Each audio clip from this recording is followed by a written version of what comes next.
Hello, I'm Sunny Williams. I'm up here on the International Space Station. So this is Node 2. This is a really cool module.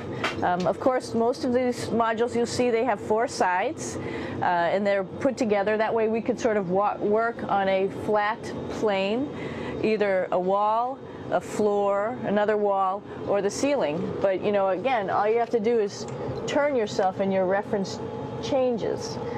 The reason I'm bringing that up is because this is where 4 out of 6 of us sleep. And so people always ask about sleeping in space. Do you lie down? Are you in a bed? Not really, because it doesn't matter. You don't really have the sensation of lying down. You just sit in your sleeping bag. So here's one sleep station right here. I'm going in right now. You can follow me if you want. So I'm inside. It's sort of like a little phone booth, but it's pretty comfy. I've got a sleeping bag right here that we sleep in, so we don't have sort of like a little bit of a cover. We don't fly all over the place. But you know, you can sleep in any orientation. I have it feeling like I'm standing up right now, but like you saw, I'm on the floor. But it doesn't matter if I turn over and I sleep upside down. I don't have any sensation in my head that tells me that I'm upside down, so it really doesn't matter. The sleep station is also like a little office. We've got a computer in here.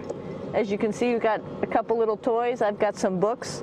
I've got some clothes and other things that make it sort of like home. I'm coming out. And just for reference, that's one sleep station. This one's another. Right here. There's one on the ceiling, if you want to call it. Right here. And then there's a 4th on the other wall over here. So all of us sleep in a little bit of a circle. All right, come on back. There's more to show you.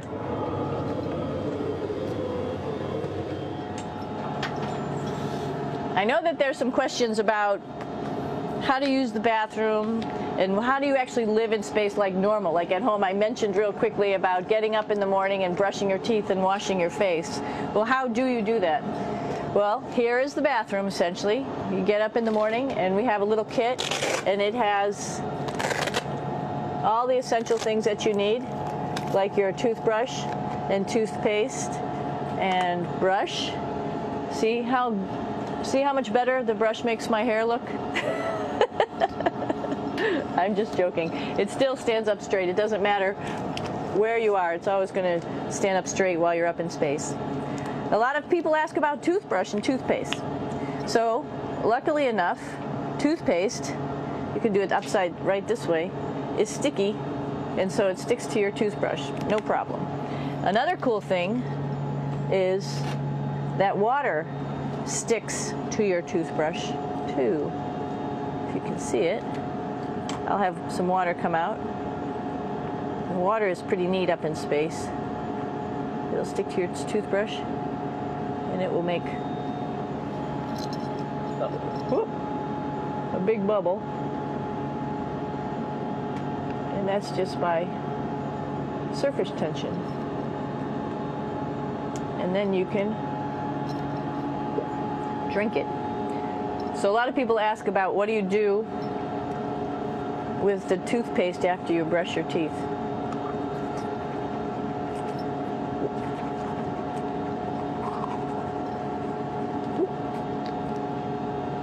Two options.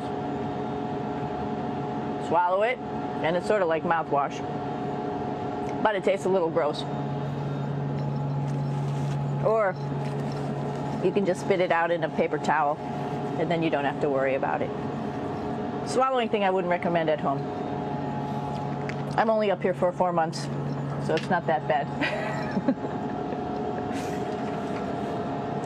One of the most pressing questions about living in space, of course, is the bathroom. So let's take a look at that little piece of work.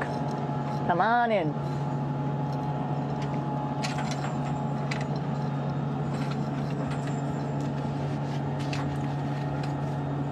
Here we are at the throne. This is awesome. You might see the little You might have noticed a little moon on the outside. This is our orbital outhouse right here.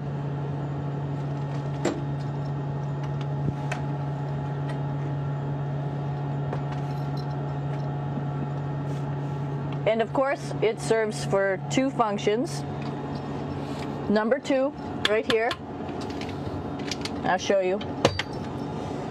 But you see it's pretty small, so you have to have pretty good aim, and you be ready to make sure things get let go the right direction. And it smells a little bit, so I'm closing it up. And that's, of course, for number 2. And this guy right here is for number 1. So they're sort of two slightly separate functions, but you can do a little, essentially both, by hanging on right here and doing number 1 and number 2. I might add it's color coded, so you really don't get it mixed up, which is nice. This is yellows for number 1. And also there's a selection of paper. People always ask about toilet paper. What do you do with toilet paper? What kind of toilet paper do you have? We have gloves, just because sometimes it does get messy. We have some Russian wipes, which are a little bit coarse if you like the coarse type of toilet paper. We have some nice tissues, which are nice and soft if you like soft toilet paper. We have Huggies, just for any cleanup. You know, we were all babies once, and this sort of helps. And then if things get really out of control, we have disinfectant wipes, just to make sure we clean up here. Because, you know, just like the water I showed you, the number 1 stuff can sort of go all over the place if you don't aim correctly. And did I mention both of these have a little bit of suction, so they should keep things going in the right direction. But like I said, sometimes things get a little out of control if you are out of control yourself flying around. So we have lots of protective stuff. And of course, you do have your privacy. There's a little door.